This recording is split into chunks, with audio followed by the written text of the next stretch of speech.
Today we have a new twist on a family favorite side dish. Howard shows us how to make a creamy and tasty mashed potato casserole in the Mr. Food Test Kitchen.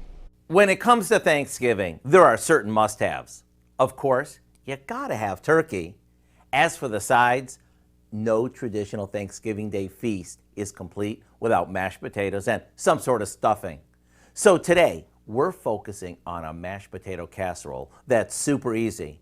Plus, since you can make it ahead of time, it'll help you avoid a lot of last-minute stress. We begin by boiling about 4 pounds of peeled potatoes until they're fork tender. After draining them, we place them in a large bowl and beat them with our secret ingredient, some cream cheese. Once they're smooth, we add some chopped onion, a couple of eggs, a bit of flour, and a little salt and pepper. After this gets mixed, it goes into a casserole dish to get baked off.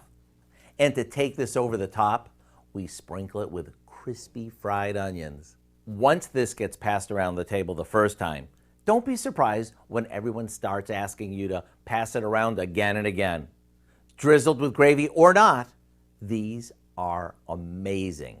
The recipe for our mashed potato casserole is online now and is one that shouldn't be missed. I'm Howard in the Mr. Food Test Kitchen, where today we found a creamy and comforting way for you to say, ooh, it's so good. And you have to have mashed potatoes for Thanksgiving. You can find this recipe along with a lot more good food from the Mr. Food Test Kitchen online. Just go to our website at KOAMnewsnow.com. Here's a look at our 4-state market prices.